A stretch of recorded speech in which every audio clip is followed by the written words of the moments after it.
முரல் மீன் குழம்பு. இந்த முரலை வந்து மூக்கு மீனுன்னு சொல்லுவாங்க. 1 கிலோ எடுத்திருக்கேன். கட் பண்ணி நல்லா அலசிட்டு உப்பு மஞ்சத்தூள் போட்டு நல்லா மிக்ஸ் பண்ணிவிட்டு தண்ணி ஊற்றி அலசி எடுத்துடலாம்.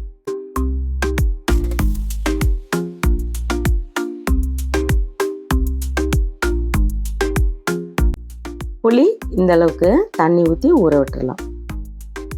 1/2 கப் தேங்காய், 1 டீஸ்பூன் ஜீரகம், 1 டீஸ்பூன் மிளகு, 10 பூண்டு பல், 1/4 கப்பு சின்ன வெங்காயம் உரித்தது அரைச்சி எடுத்துடலாம். மீடியம் சைஸ் தக்காளி 4, அது நல்லா பிசைஞ்சிடலாம். கொஞ்சமாக கருவேப்பிலை, அதையும் நல்லா பிசைஞ்சிடலாம். புளிக்கரைசல் சேர்த்துடலாம். மிளகாத்தூள் 3 டீஸ்பூன், மஞ்சத்தூள் கொஞ்சம், மல்லித்தூள் 4 டீஸ்பூன். நல்லா மிக்ஸ் பண்ணிடலாம். தாளிக்க ஆயில் சேர்த்துடலாம்.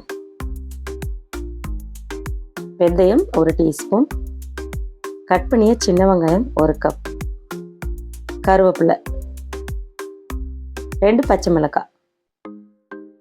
ஸ்டவ்வை சிம்லேயே வச்சு நல்லா வதக்கிடலாம். வெங்காயம் நல்லா வதங்கிருச்சு. இப்போ நம்ம மிக்ஸ் பண்ணி வச்சுருந்தா எல்லாத்தையும் சேர்த்துடலாம். அரைத்த தேங்காவையும் சேர்த்துடலாம்.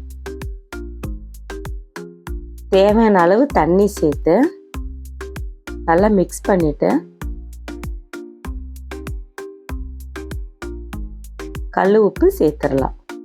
நல்லா கொதிக்க விடலாம். மீன் குழம்பு பார்த்திங்கன்னா நல்லா கொதித்து நல்லா திக்னஸ் ஆகணும். அப்போ தான் நம்ம மீனை சேர்க்கணும். நல்லா கொதித்து திக்னஸ் ஆயிடுச்சு. மீனை தண்ணி இல்லாமல் பிழிஞ்சு எடுத்து சேர்த்துடலாம். மூக்கு மீன் சாப்பிட்றதுல நன்மை என்னன்னு பார்த்தீங்கன்னாக்கா, ஒமேகா 3 கொழுப்பு அமிலங்கள் மூளை வளர்ச்சிக்கு உதவுகிறது. எலும்புகள் வளர்ச்சிக்கு நல்லது. பற்களின் உறுதிக்கு நல்லது. இரத்த சர்க்கரை அளவை கட்டுப்படுத்துகிறது. இரத்த அழுத்தம், மனசோர்வு, பதட்டம், இரத்த சோகை உள்ளவர்களுக்கு நன்மை அளிக்கிறது. மூட்டு வலிக்கு நிவாரணம் அளிக்கிறது. குழந்தைகளுக்கு ஏற்படும் கக்குவா நோய் ஏற்படுவதை தடுக்க செய்கிறது.